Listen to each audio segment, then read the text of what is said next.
গুডেন টাগ, কেমন আছেন সবাই? জার্মান ভাষা খুবই কঠিন একটি ভাষা, অসম্ভব, আমার দ্বারা হবে কি না, আমি পারবো কি না, এসব কথা বাদ দেন। দেখেন, আপনারা জার্মান ভাষা কখন শিখতে চান?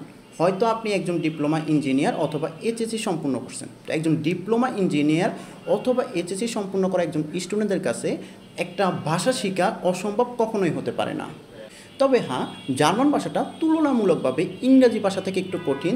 আপনি যদি গুগলকে জিজ্ঞেস করেন German language is so hard, তখন গুগল আপনাকে উত্তর দিবে মোটেও না, জার্মান ভাষাটা এতটাও কঠিন না, অন্যান্য কঠিন ল্যাঙ্গুয়েজের তুলনায় জার্মান ভাষাটা সহজ। আরেকটি কথা হচ্ছে, আপনি যদি ইংরেজি ভাষায় দক্ষ হন তাহলে জার্মান আপনার জন্য খুবই সহজ একটি ভাষা। এটি হচ্ছে গুগলের উত্তর।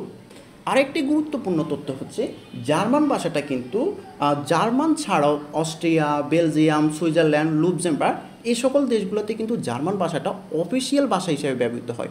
যেমনটা আমরা বাংলা ভাষার পাশাপাশি ইংরেজি ভাষাটাকে অফিসিয়াল ল্যাঙ্গুয়েজ হিসেবে ব্যবহার করে থাকি, সে সকল দেশেও কিন্তু জার্মান ল্যাঙ্গুয়েজটা অফিসিয়াল ভাষা হিসেবে ব্যবহৃত হয়। এছাড়াও এই দেশগুলো ছাড়াও কিন্তু অন্যান্য অনেক দেশেই কিন্তু জার্মান ভাষার প্রচলন রয়েছে।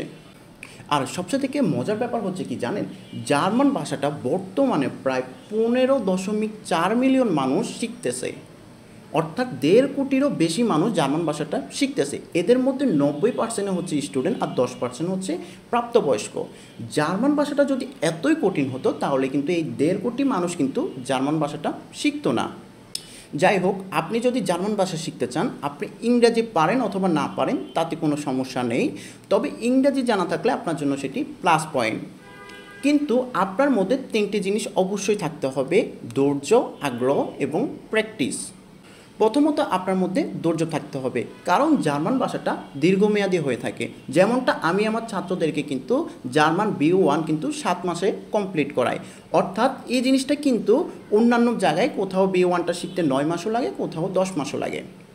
এই 9 মাস, 10 মাস, 7 মাস এই সময়টা কিন্তু আপনাকে ধৈর্য ধারণ করে আগ্রহ সহকারে কিন্তু জার্মান ভাষাটা শিখতে হবে। এরপর আসি প্র্যাকটিস।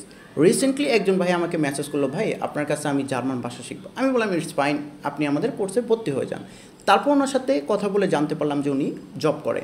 আমি বললাম যে ভাই, আপনি যদি জবের পাশাপাশি যদি জার্মান ভাষাটা শিখতে চান, সেক্ষেত্রে কিন্তু আমি যে ক্লাস করাবো, আপনাকে যে পড়াগুলো দেবো, আপনি কিন্তু ঘরে কিন্তু 4 ঘন্টা প্র্যাকটিস করতে হবে।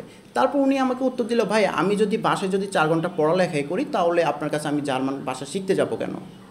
আসলে আপনাকে যখন একজন টিচার জার্মান ভাষা শেখাবে, ক্লাসে যে আপনাকে ভোকাবুলারি পড়াচ্ছে, রিডিং পড়াচ্ছে, গ্রামার পড়াচ্ছে, এই জিনিসগুলো কিন্তু আপনি এক দেখায় কিন্তু শিখতে পারবেন না, আপনাকে কিন্তু প্র্যাকটিস করতে হবে। আপনি শিখবেন, ভুলে যাবেন, আবার শিখবেন, এভাবে কিন্তু প্র্যাকটিস রাখতে হবে। সর্বশেষ একটি কথা বলবো, নদীতে না নেমে কিন্তু পানির গভীরতা বোঝা যায় না। একইভাবে জার্মান ভাষাটা আপনি যতটুকু কঠিন ভাবতেছেন হয়তো এতটুকু কঠিন না। আর যেহেতু এই ভাষাটা 1.5 কোটি মানুষ শিখতেছে, তাহলে আপনি কেন পারবেন না? নিজেকে এত দুর্বল কেন ভাবতেছেন, অথবা দুর্বল কেন নিজে বানাচ্ছেন? 10 জন যদি জার্মান ভাষাটা শিখতে পারে তাহলে আপনিও পারবেন ইনশাল্লাহ। আর আমাদের পক্ষ থেকে কোনো হেল্প লাগলে আমাদের হোয়াটসঅ্যাপ নাম্বার অথবা ফেসবুক পেজে যোগাযোগ করতে পারেন। সবার জন্য শুভকামনা রইল, সবাই সুস্থ থাকবেন, ভালো থাকবেন। দেখা হচ্ছে পরবর্তী কোনো ভিডিওতে। আউ বিডাজেন।